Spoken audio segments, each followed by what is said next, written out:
ഞാൻ കാണുന്നുള്ളൂ. Hair serums വളരെയധികം നമ്മുടെ ഹെയറിനെ പ്രൊട്ടക്ട് ചെയ്യുന്ന ഒരു ഘടകമാണ്. നമ്മുടെ ചർമ്മത്തിന് എങ്ങനെയാണോ സൺസ്ക്രീൻ പ്രൊട്ടക്ട് ചെയ്യുന്നത്, അതുപോലെ തന്നെയാണ് ഹെയർ സിറംസ് ഹെയറിനെ പ്രൊട്ടക്ട് ചെയ്യുന്നത്. അപ്പൊ അത് ഫസ്റ്റ് ആയിട്ട് നിങ്ങളുടെ വീട്ടിലുണ്ടെങ്കിൽ നിങ്ങൾ ഉപയോഗിക്കുക, ഇല്ലെങ്കിൽ ഇന്ന് തന്നെ അതൊക്കെ വാങ്ങിച്ച് അത് ഉപയോഗിക്കുക. ഹെയറിന് ഒരുപാട് നമ്മളെ സംരക്ഷിക്കുന്നതാണ്. പൊതുവെ ഹെയറിന്റെ സംരക്ഷണം സ്ത്രീകൾക്ക് മാത്രമല്ല, അപ്പൊ ഒരു കഷണ്ടിയിലേക്കൊക്കെ പോകുന്നത് കൂടുതലും പുരുഷന്മാരാണ്. അവരുടെ ഹോർമോണുമായിട്ട് ബന്ധപ്പെട്ടിട്ടാണ് അങ്ങനെ വരുന്നത്. പക്ഷെ അങ്ങനെ പോകുന്ന ഒരു അവസ്ഥയിലേക്ക് എത്താതെ നമ്മുടെ മുടിയെ പിടിച്ചു നിർത്താനും ഉള്ളതിനെ നശിപ്പിച്ചു കളയാതിരിക്കാൻ വേണ്ടിയിട്ടാണല്ലോ ആളുകൾ പലപ്പോഴും പറയുന്നത് ഞാനിതൊന്നും ഉപയോഗിക്കാറില്ല എന്ന്. അപ്പൊ നല്ല ഉൽപ്പന്നങ്ങൾ നമ്മളുടെ കൈവശമുണ്ടെന്നും അതിന്റെ ഗുണങ്ങൾ ഇന്നതാണെന്നും ആളുകൾക്കൊന്ന് മനസ്സിലാക്കി കൊടുത്തു കഴിഞ്ഞാൽ മാർക്കറ്റിൽ കിട്ടുന്ന ഇതേപോലെ കെമിക്കൽസ് ഒക്കെ അടങ്ങിയിട്ടുള്ള പ്രൊഡക്റ്റുകളൊക്കെ ഉപയോഗിച്ച് പലതും നഷ്ടപ്പെട്ടിരിക്കുന്ന ആളുകൾക്ക് നമുക്കൊരു വലിയ സഹായമായിരിക്കും. ഇപ്പൊ കൂടുതലായിട്ടും ഹെയർ ഡൈകളൊക്കെ ഉപയോഗിക്കുന്ന ആളുകളുണ്ട്. അവരുടെയൊക്കെ ഹെയർ കൂടുതൽ ഫ്രീസി ഹെയറിലേക്ക് പോകാനായിട്ട് സാധ്യതയുണ്ട്. നാച്ചുറൽ ഡൈ എന്നൊക്കെ പറഞ്ഞ് കിട്ടും. അങ്ങനെ ഒരു ഡൈ, നാച്ചുറൽ ഡൈ എന്ന് പറഞ്ഞാൽ നമുക്ക് പാക്കറ്റിൽ വരുന്ന ഒരു സാധനം അങ്ങനെ നമുക്ക് വാങ്ങിച്ച് ഉപയോഗിക്കാനായിട്ട് പറ്റില്ല. കാരണം പാരാഫിനൈൽ ഡയാമിൻ എന്ന് പറയുന്ന ഒരു കളറാണ് ബ്ലാക്ക് കളറായിട്ട് നമുക്കിങ്ങനെ ഹെയർ കളർ ബ്ലാക്ക് കളറായിട്ട് വരുന്നത്. അത് സ്ഥിരമായിട്ട് ഉപയോഗിക്കുന്ന ആളുകളെ സംബന്ധിച്ചിടത്തോളം ഹെയർ കൂടുതലായിട്ട് ഡ്രൈ ആവുകയാണ് ചെയ്യുന്നത്. അപ്പൊ അത് സ്മൂത്ത് ആയിട്ട് കൊണ്ടുപോകാനായിട്ട് നമുക്കിവിടെ ഹെയർ സ്പാകൾ വരുന്നുണ്ട്. അതൊക്കെ സ്കാൽപ്പിനും ഒരുപാട് പ്രയോജനം ചെയ്യുന്നതാണ്. അങ്ങനെയുള്ള സ്പായൊക്കെ ഉപയോഗിക്കുക. അതിന്റെ തന്നെയുള്ള ക്ലാസ്സുകളിൽ അതിന്റെ ആപ്ലിക്കേഷൻ എങ്ങനെയാണെന്നൊക്കെ നമുക്ക് പല ക്ലാസ്സുകളിലും മനസ്സിലാക്കിയിട്ടുള്ളതായിരിക്കും, ഇല്ലെങ്കിൽ വരും സെഷനുകളിൽ അത് ചെയ്യുന്നതായിരിക്കും. അപ്പൊ അതൊക്കെ ഉപയോഗിച്ച് കഴിഞ്ഞാൽ തന്നെ ഹെയറിന്റെ ഒരുമാതിരിപ്പെട്ട പ്രശ്നങ്ങളൊക്കെ മാറും. പിന്നീട് മുടി കൊഴിച്ചിലിന് മെയിൻ ആയിട്ട് വരുന്ന ഒരു കാര്യം എന്ന് പറഞ്ഞാൽ തൈറോയിഡ് ഉള്ള ആളുകൾക്കോ ഇനി അതല്ല ടീനേജേഴ്സിനാണെങ്കിലൊക്കെ PCOD ഉള്ള കുട്ടികൾക്ക് ധാരാളമായിട്ട് ഇത് കണ്ടുവരാറുണ്ട്. പക്ഷെ PCODയുടെ കൂടെ നമുക്ക് അഡീഷണൽ ആയിട്ട് വേറൊരു കാര്യം കൂടെ കിട്ടാറുണ്ട്, പിമ്പിൾസ്.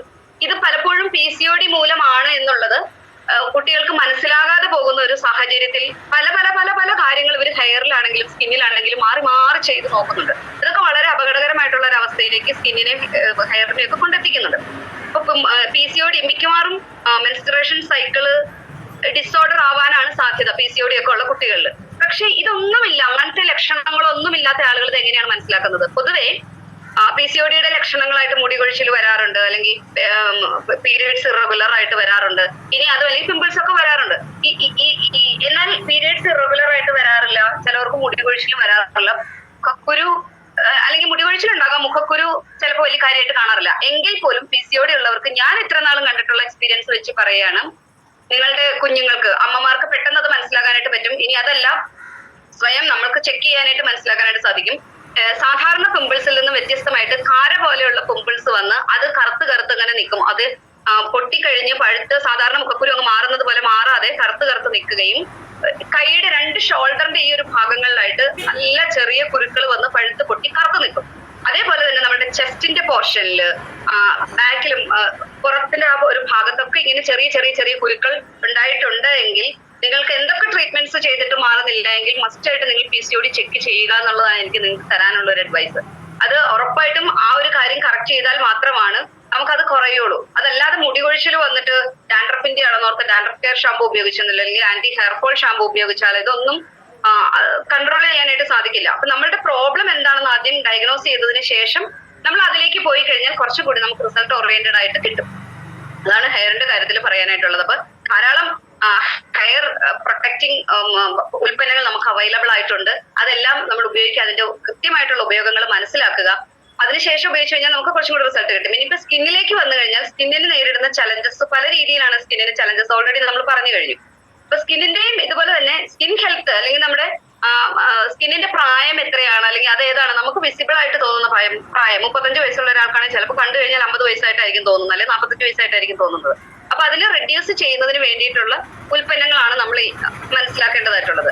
ഇതിൽ മെയിൻ ആയിട്ട് നമ്മൾ CTTMP ഈ ഒരു വാക്ക് നിങ്ങൾ കേട്ടിട്ടുണ്ടാകും. ഡെയിലി ചെയ്യേണ്ട കുറച്ച് കാര്യങ്ങളാണ്. Cleansing, toning, treatment, moisturiser, protection, ഇങ്ങനെ പോകുന്നത്. ഇതൊക്കെ വളരെ പറയുമ്പോൾ കുറെ ഉണ്ടെങ്കിലും നമുക്ക് പെട്ടെന്ന് തന്നെ ചെയ്യാൻ പറ്റുന്ന കാര്യങ്ങളാണ് ഇതിനകത്ത് വരുന്നത്. അപ്പൊ ഈ ഒരു ക്ലെൻസിംഗ് എന്ന് പറയുമ്പോഴത്തേക്ക് തന്നെ സാധാരണ സോപ്പ് അവോയ്ഡ് ചെയ്തിട്ട് ഇന്ന് പലപ്പോഴും എല്ലാവർക്കും തന്നെ അറിയാം ഫേസ് വാഷുകൾ യൂസ് ചെയ്യുന്നതാണ് നമ്മുടെ pH ബാലൻസ് കറക്റ്റ് ചെയ്ത് നിർത്താൻ, സ്കിന്നിന്റെ pH ബാലൻസ് കറക്റ്റ് ചെയ്ത് നിർത്താൻ നല്ലതെന്നൊക്കെ അറിയാം. പക്ഷെ ഇവിടെയും ഒരു ചലഞ്ച് വരുന്നത് മിക്കവാറും ആളുകൾക്ക് പിമ്പിൾസ് ഉള്ള ആളുകൾക്കാണ് മെയിൻ ആയിട്ടും ഈ ഒരു ഫേസ് വാഷ് ഒക്കെ യൂസ് ചെയ്യുമ്പോഴത്തേക്കും കൂടുതലും അവര് ഓയിൽ പെട്ടെന്ന് തന്നെ കുറയുന്നതിന് വേണ്ടിയിട്ടുള്ള ഫേസ് വാഷുകൾ യൂസ് ചെയ്യാനായിട്ട് ശ്രമിക്കുന്നു. ബാക്കിയുള്ള ബേസിക്കിലേക്കൊന്നും ഞാൻ പോകുന്നില്ല, ആ പ്രോബ്ലത്തിലേക്ക് മാത്രം പോകും, നമുക്ക് സമയം കുറവായതുകൊണ്ട്. അപ്പൊ അതുകൊണ്ടാണ് പെട്ടെന്ന് പിമ്പിൾസിലേക്ക് വന്നത്. ഇന്ന് മാർക്കറ്റിൽ ഇപ്പൊ ഒരു കമ്പനിയുടെയും പ്രൊഡക്റ്റിനെ കുറ്റം പറയുന്നതിന് വേണ്ടിയിട്ടല്ല, പക്ഷെ ഞാനത് ഏറ്റവും കൂടുതൽ അനുഭവിച്ചിട്ടുള്ള ഒരു കാര്യമായത് കാരണം ഏറ്റവും കൂടുതൽ കുട്ടികൾ വന്ന് പറയാറുള്ളത് പിമ്പിൾസിന് വേണ്ടിയിട്ട് അവർ ഉപയോഗിക്കുന്ന മാർക്കറ്റിൽ കിട്ടുന്ന ഫേസ് വാഷ് എന്ന് പറയുന്നത് ഹിമാലയയുടെ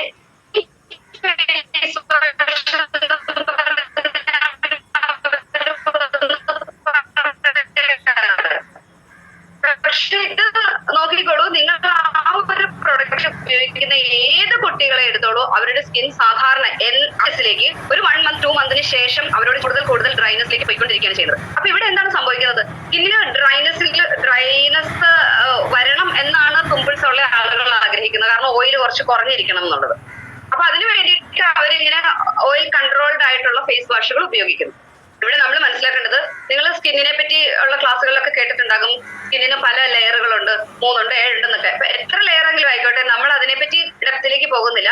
ബേസ് ആയിട്ട് 3 ലെയറാണ് നമ്മുടെ ചർമ്മത്തിന് വിസിബിൾ ആയിട്ടുള്ള ഒരു മാറ്റങ്ങൾ വരുത്തുന്നത്. 3 ലെയറാണ്. അതിൽ എപ്പിഡെർമിസ്, ഡെർമിസ്, ഹൈപ്പോഡെർമിസ്, ഇതിനൊക്കെ വളരെയധികം പ്രാധാന്യമുണ്ട്. ഇതിൽ എപ്പിഡെർമിസിനും ഡെർമിസിനും വളരെ ഇമ്പോർട്ടന്റ് ആയിട്ടുള്ള ഭാഗങ്ങളാണ്. ഇത് നിങ്ങൾ ഓൾറെഡി കേട്ടിട്ടുണ്ടാകും. പക്ഷെ മനസ്സിലാക്കാതെ പോകുന്ന ഒരു കാര്യമുണ്ട്. എപ്പിഡെർമിസിനെ പറ്റിയും ഡെർമിസിനെ പറ്റിയും നമ്മൾ കൂടുതലായിട്ട് സംസാരിക്കുന്നുണ്ട്. എന്നാൽ ഈ എപ്പിഡെർമിസിനെ പ്രൊട്ടക്ട് ചെയ്തുകൊണ്ട് വളരെ തിന്നായിട്ടുള്ള ഒരു ലെയർ ഉണ്ട്, ലിപ്പിഡ് ബാരിയർ എന്നാണ് അതിന്റെ പേര്. ഡെർമിസിനെ പ്രൊട്ടക്ട് ചെയ്തുകൊണ്ട് വളരെ തിന്നായിട്ടുള്ള ഒരു ലെയർ ഉണ്ട്, ആസിഡ് മാന്റിൽ എന്ന് പറയുന്നത്.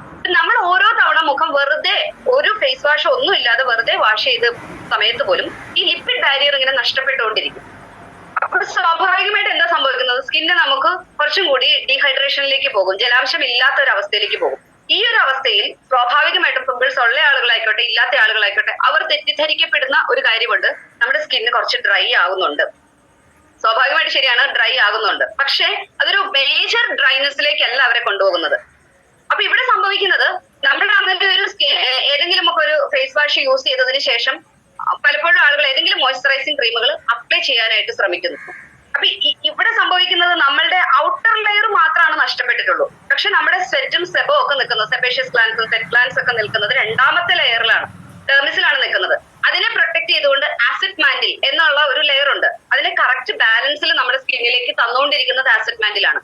അപ്പൊ സ്വാഭാവികമായിട്ട് നമ്മൾ വെറുതെ മുഖം കഴുകുമ്പോഴൊക്കെ ഈ ഒരു ലിപ്പിഡ് ബാരിയർ ആണ് നഷ്ടപ്പെടുന്നത് എന്നുള്ളത് കൊണ്ട് മാത്രം ആസിഡ് മാന്റിലിന് പ്രത്യേകിച്ച് യാതൊന്നും സംഭവിക്കുന്നില്ല. അപ്പൊ നമ്മൾ ഏതെങ്കിലും മോയ്സ്ചറൈസിങ് ക്രീമുകളൊക്കെ ഉപയോഗിക്കുമ്പോൾ സ്കിൻ ഡ്രൈ ആയല്ലോ എന്ന് വിചാരിച്ച് ഏതെങ്കിലും മോയ്സ്ചറൈസിങ് ക്രീമുകൾ ഉപയോഗിക്കുമ്പോൾ എടുത്ത് കാണുന്ന ഒരു പ്രശ്നം, ഇവർക്ക് കുരു വരുന്നു. നിലവിലുള്ള കുരു കൂടുതലായിട്ടും വരുന്നു. കുരു ഇല്ലാത്ത ആളുകളെ സംബന്ധിച്ചിടത്തോളം ഡ്രൈ ആയല്ലോ എന്ന് വിചാരിച്ച് എന്തെങ്കിലും മോയ്സ്ചറൈസിങ് ക്രീമുകൾ ഉപയോഗിക്കുമ്പോൾ അവർക്കും കുരു വരുന്നു. അതിന്റെ കാര്യം ഇവിടെ നമ്മുടെ ആസിഡ് മാന്റിൽ പക്കയാണ്. അപ്പൊ നമ്മൾ ഏതെങ്കിലും ക്രീമുകളൊക്കെ അപ്ലൈ ചെയ്യുമ്പോഴത്തേക്കും ഓയിൽ എക്സസ് ആവുകയാണ് ചെയ്യുന്നത്. അതുകൊണ്ട് അതിനെ പുറന്തള്ളുന്നതാണ്. സ്കിന്ന് നാച്ചുറൽ ആയിട്ട് ചെയ്യുന്ന ഒരു പ്രവൃത്തിയാണ്. അതിനെ മുഖക്കുരുവായിട്ട് ചിലപ്പോൾ പുറന്തള്ളും. അപ്പൊ ആളുകൾ എന്ത് വിചാരിക്കും, എനിക്ക് മുഖക്കുരു വന്നു, വീണ്ടും അവര് കൂടുതൽ ഡ്രൈ ആവാനുള്ള ഫേസ് വാഷുകൾ യൂസ് ചെയ്യുന്നു. എന്നിട്ട് മോയ്സ്ചറൈസിങ് ക്രീം യൂസ് ചെയ്യാതെ ഇരിക്കുന്നു. കാരണം മോയ്സ്ചറൈസിങ് ക്രീം ഇടുമ്പോഴത്തേക്കും കുരു വരുന്നു. അതാണ് അവരെ സംബന്ധിച്ചിടത്തോളം വലിയൊരു പ്രോബ്ലം ആയിട്ട് തോന്നുന്നത്. അപ്പൊ അങ്ങനെ വരുമ്പോൾ നമ്മൾ എന്താണ് ചെയ്യുന്നത്? ഏത് ടൈപ്പ് മോയ്സ്ചറൈസിങ് ക്രീമാണ് യൂസ് ചെയ്യേണ്ടത്? ഇത് പലപ്പോഴും പല കുട്ടികളും വന്ന് ചോദിച്ചിട്ടുള്ള ഒരു കാര്യമാണ്, മാഡം സ്കിൻ ഡ്രൈ ആകുന്നുണ്ട്, പിമ്പിൾസ് ഉണ്ട്, പക്ഷെ മോയ്സ്ചറൈസിങ് ക്രീം അപ്ലൈ ചെയ്ത് കഴിഞ്ഞാൽ കുരു വരുന്നു. അപ്പൊ നമ്മൾ എന്ത് ചെയ്യും? ഏത് ടൈപ്പ് മോയ്സ്ചറൈസിങ് ക്രീമാണ് യൂസ് ചെയ്യേണ്ടത്? ഇവിടെ എനിക്ക് നിങ്ങൾക്ക് സജസ്റ്റ് ചെയ്യാനുള്ള ഒരു ഒറ്റ ഓപ്ഷൻ, നമ്മളുടെ സ്കിന്നിൽ കുരു വരുന്നുണ്ട് എങ്കിൽ എപ്പോഴും ക്രീമി ടെക്സ്ചർ ആയിട്ടുള്ള മോയ്സ്ചറൈസിങ് ക്രീം അവോയ്ഡ് ചെയ്തിട്ട് കുറച്ചും കൂടി ലിക്വിഡ് ബേസ് ആയിട്ടുള്ള മോയ്സ്ചറൈസിങ് ക്രീമുകൾ യൂസ് ചെയ്യാനായിട്ട് ശ്രമിക്കുക. അത് നമുക്ക് C9 കാറ്റഗറിയിലൊക്കെ അമേസിംഗ് ആയിട്ടുള്ള പ്രൊഡക്റ്റുകൾ വരുന്നുണ്ട്. ജെൽ ബേസ്ഡ് ആയിട്ടുള്ള മോയ്സ്ചറൈസിങ് ക്രീമുകൾ വരുന്നുണ്ട്. അതൊക്കെ അപ്ലൈ ചെയ്ത് കഴിഞ്ഞാൽ വളരെ വലിയൊരു പരിഹാരമായിരിക്കും. അപ്പൊ കുറച്ചും കൂടി പ്രീമിയം റേഞ്ച് പ്രൊഡക്ട്സുകൾ ഉപയോഗിക്കുന്നത് മെച്യൂർഡ് സ്കിൻ അല്ലേ എന്ന് ചിന്തിക്കും. അതിനല്ല, നമ്മുടെ സ്കിന്നിന് എന്താണോ പ്രോബ്ലം ഉള്ളത്, ആദ്യം പറഞ്ഞതുപോലെ ആ പ്രോബ്ലത്തിന് കറക്റ്റ് സൊല്യൂഷൻ ഏതാണ് കൊടുക്കേണ്ടത്, ആ സോൾവ് ചെയ്യാനായിട്ടുള്ള കറക്റ്റ് പ്രൊഡക്റ്റ് വരുന്നത് ചിലപ്പോൾ C9 കാറ്റഗറിയിലായിരിക്കാം. അപ്പൊ അത് നമ്മൾ ഉപയോഗിക്കുക. നോർമൽ സ്കിന്നുകാർക്ക് ഏത് പ്രൊഡക്റ്റ് ഉപയോഗിച്ച് കഴിഞ്ഞാലും വലിയ പ്രശ്നമൊന്നും കാണുന്നില്ല.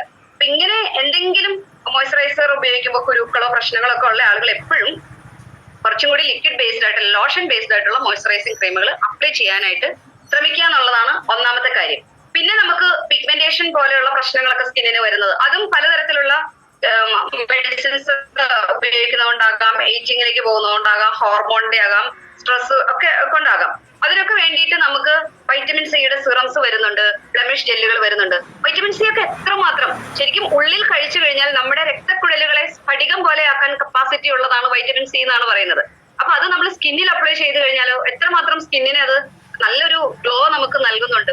ഇതൊക്കെ പുരുഷന്മാർക്കും സ്ത്രീകൾക്കും ഒരുപോലെ അപ്ലൈ ചെയ്യാവുന്ന ഉൽപ്പന്നങ്ങളാണ്. അപ്പൊ ഒരു ഡിസ്കളറേഷൻ സംഭവിക്കുന്ന സ്കിന്നിനോ പിഗ്മെന്റേറ്റഡ് അവസ്ഥ